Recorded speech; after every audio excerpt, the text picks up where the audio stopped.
Сәлем достар, бұл Мәрмәр өнер мектебі. Таң тамаша бағдарламасына Қош келдіңіздер. Біз әрбір балаға өте керек нәрсені және таң қалдыратын ақпараттар айтатын боламыз. Я, Санжар, дұрыс айтасың. Біз бүгін балаларға қар адамы туралы айтамыз.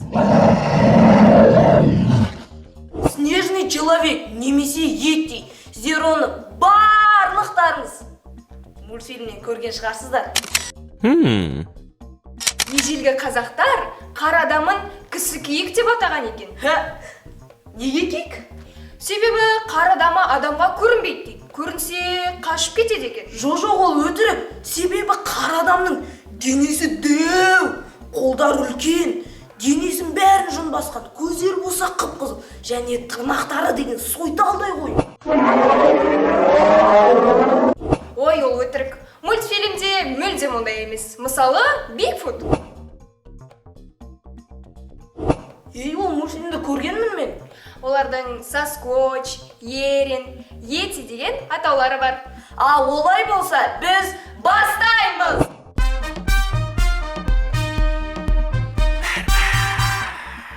Ең бірінші осы бір жұмбақ тіршілік еш жайлы бүткіл әлемді ойландырған сұрақ бар. Қар адамы жануар ма, жоқ әлде?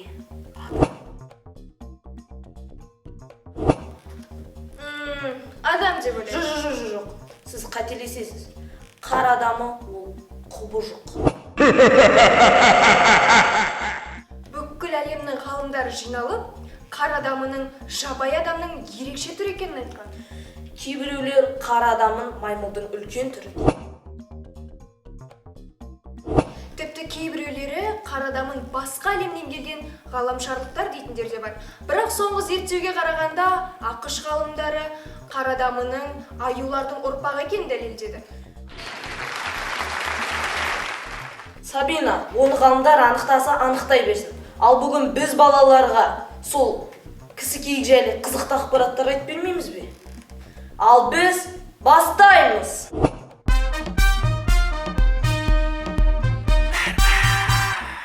Қар адамын көрдік деушілердің сөзіне қарағанда, олардың бойлары 2 немесе 4 метр бой бар екен.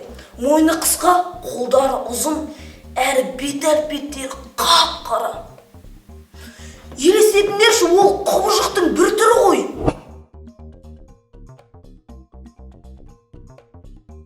Қытай, Солтүстік Америка және де Африка, Монғолия елдерінде қар адамын көрдік дегендер де бар.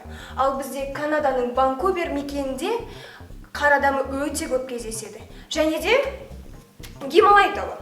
Гималай тауында қазір ғалымдар зерттеп жатыр, себебі қар адамы сол жерде көп кездеседі деседі. Ал, балалар, сендер қар адамын көрдіңдер ме? Балалар оны қайдан көрсін? Мүмкін көргендер де бар шығар. Балалар, егер сендер қар адамын көрсеңдер, біздің YouTube каналына комментарий қалдырып кетіңдер, бірақ қорықпаңдар. Әрине, мен өз көзіммен көргем жоқ, бірақ біздің елдің шығыс өңірінде көрдім деушілердің саны өте көп. Мысалы, Тарбағатай, Үржар.